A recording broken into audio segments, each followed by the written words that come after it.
You're listening to episode 265 of The Secular Buddhist.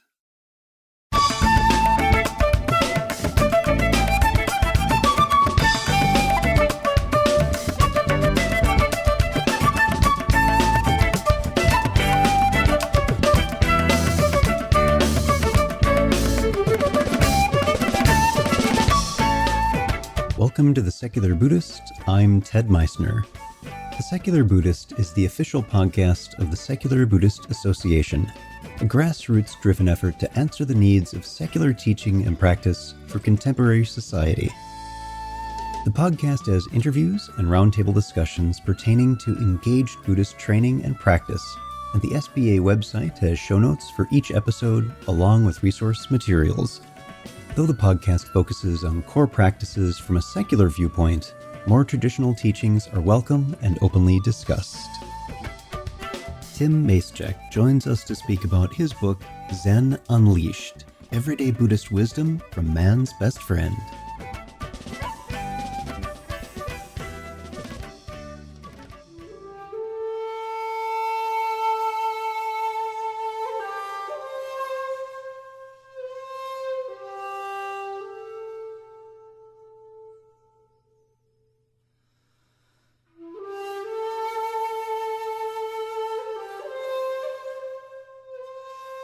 Hi everyone.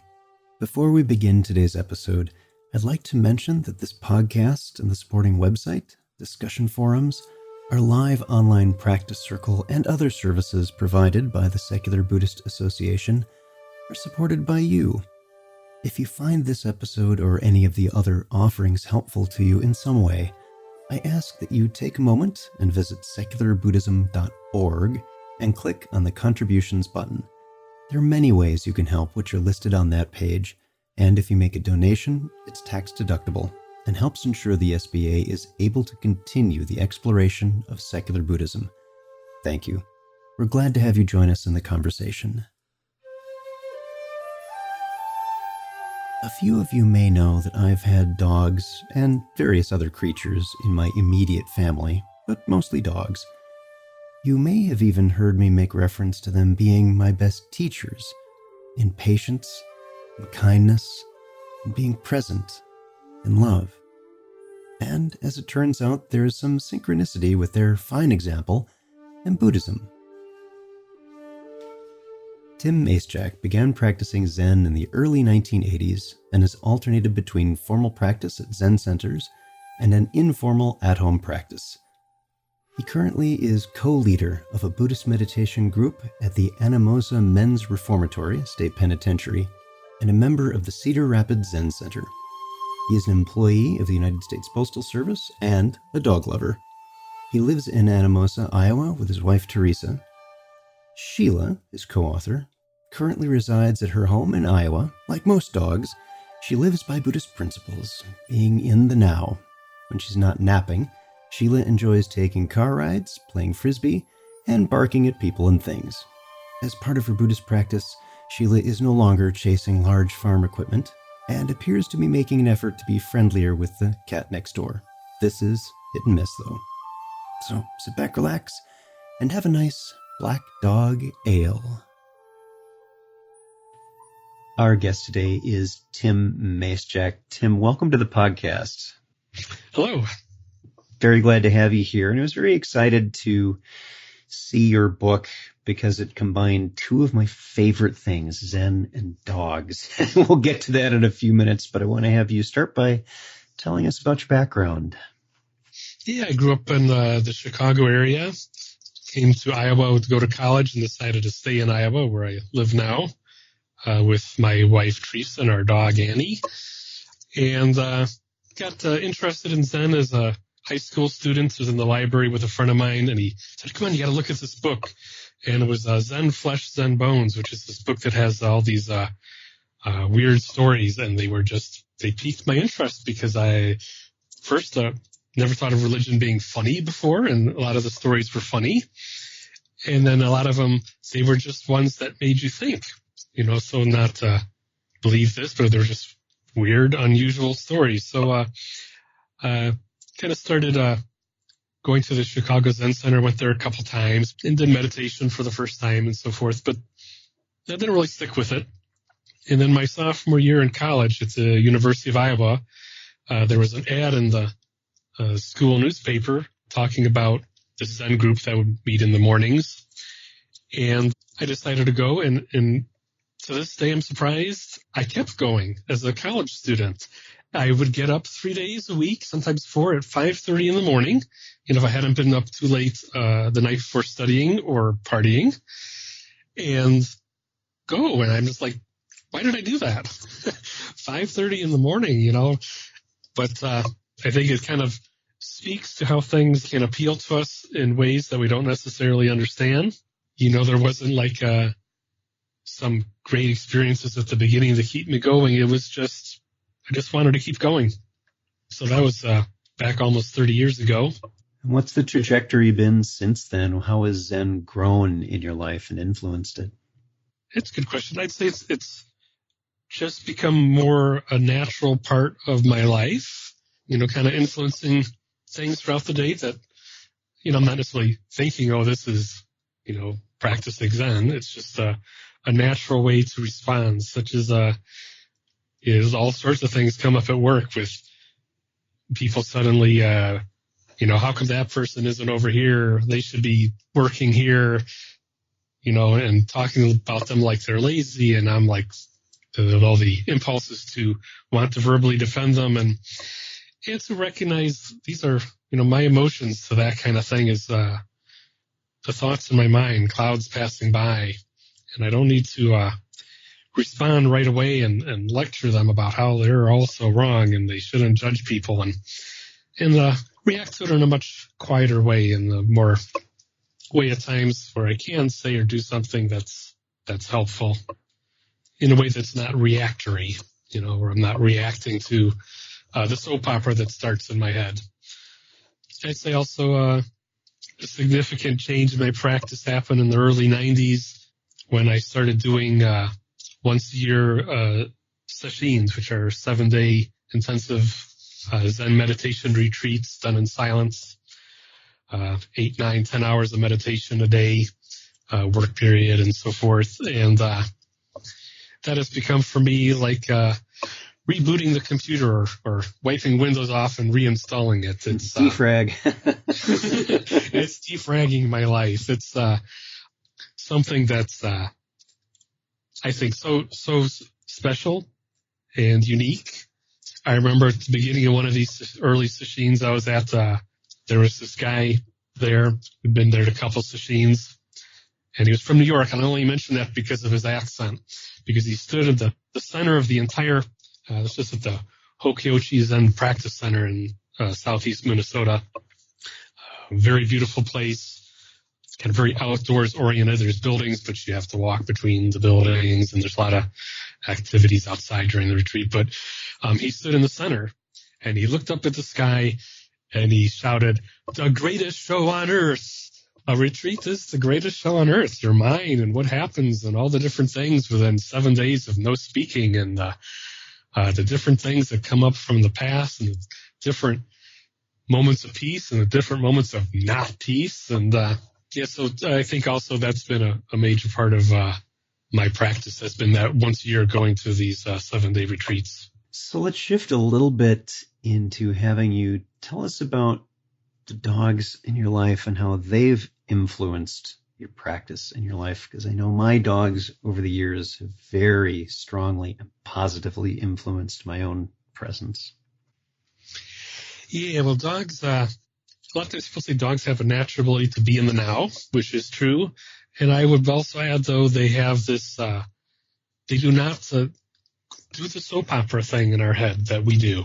My favorite story of this is taking our old dog, BJ, to this a place near here where we're able to let her run free. It's a place where people ride horses, but during the week there's nobody there, so she's loose. And taking a walk, and we were passing by this swamp area. And there's this time of the year, there was green algae all over the swamp. And BJ saw a bird that she wanted to chase that was over the water.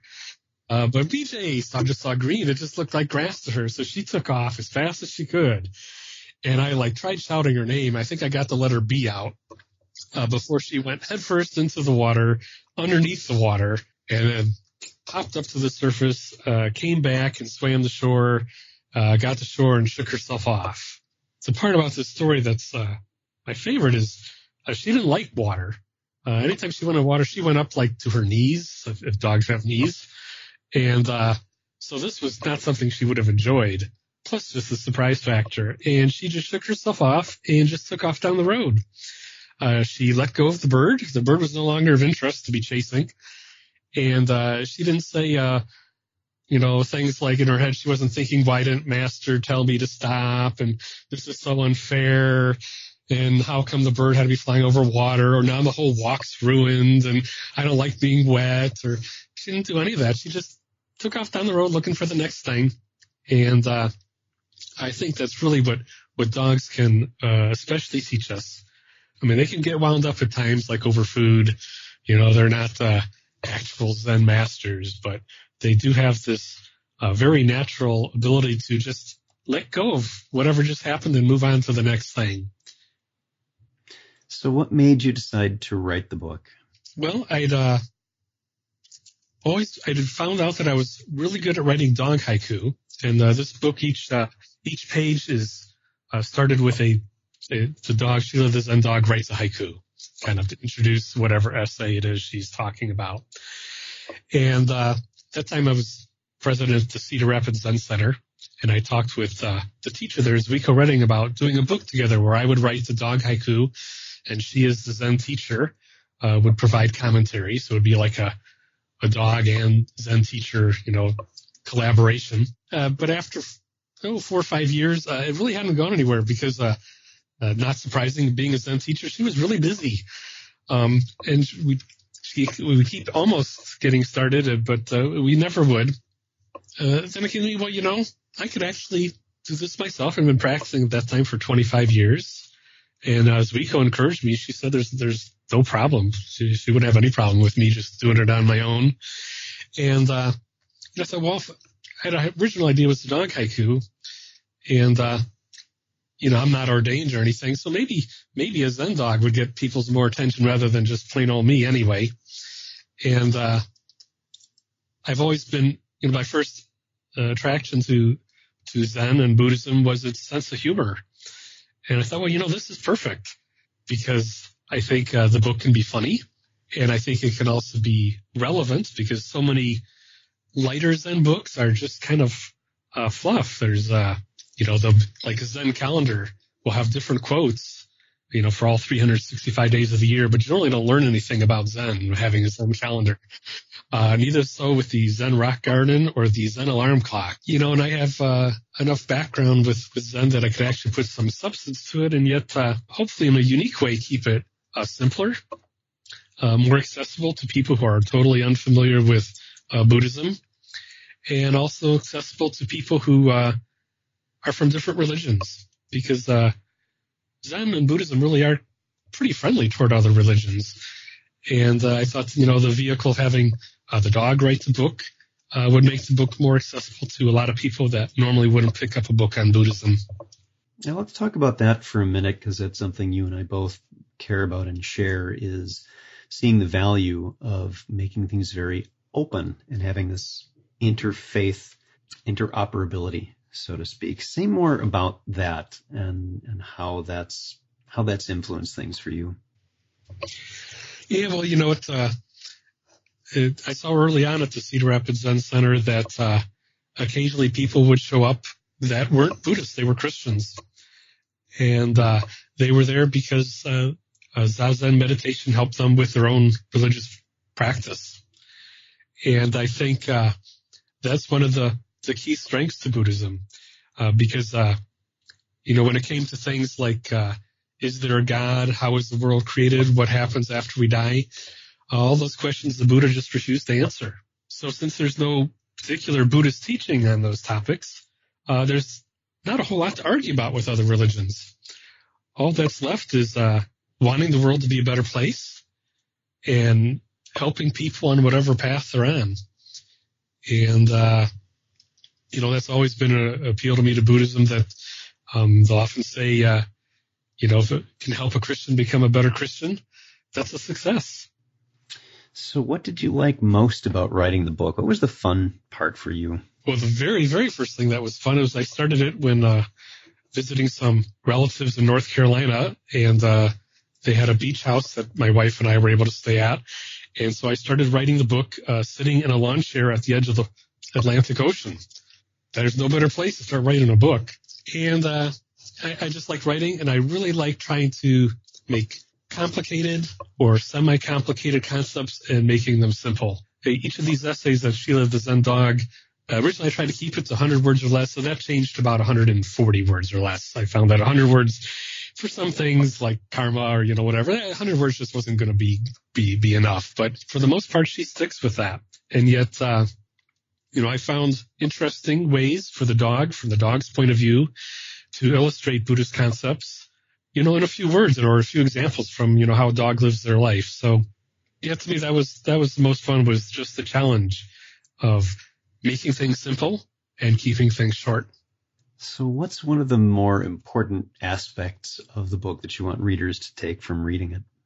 Well, there could be several. One would be, it could be more than several, but this means it's a good book. You got a few things in there. I don't know if it's an aspect, but that people who have no familiarity with Buddhism might pick up the book.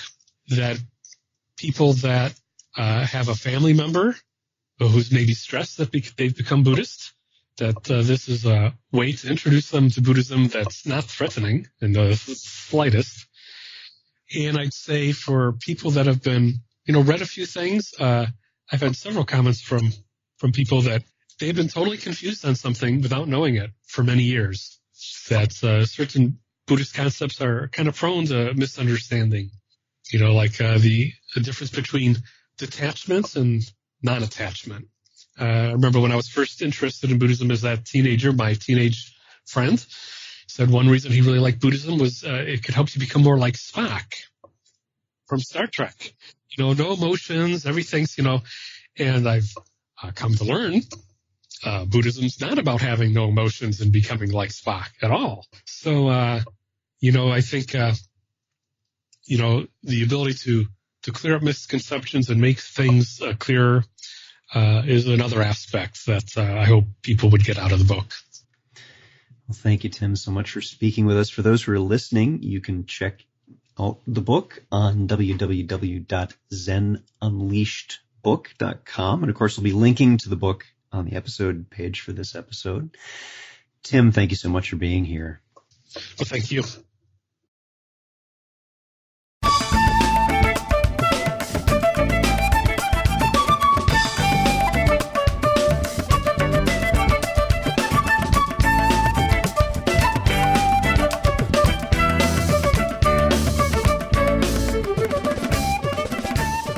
Thanks for listening. If you'd like to hear more about something you've heard in today's podcast, please come visit the SBA website at secularbuddhism.org, and you'll find an entire webpage devoted to this and every episode. Discussion about this episode can be found on the episode page itself, along with show notes. Sound editing, mixing, and mastering provided by the generosity of Anthony Dominello of StructureFromSound.com. The music for The Secular Buddhist is used by permission from John Kaizen Neptune's CD, Steps in Time. Additional music is provided courtesy of Monty Levinson of Taihei Shakuhachi and Rodrigo Rodriguez. Their websites are linked on the SBA site on the About Podcast Music page. Until next time, remember, every moment you have a choice. Make it the best you can. See you next time on The Secular Buddhist.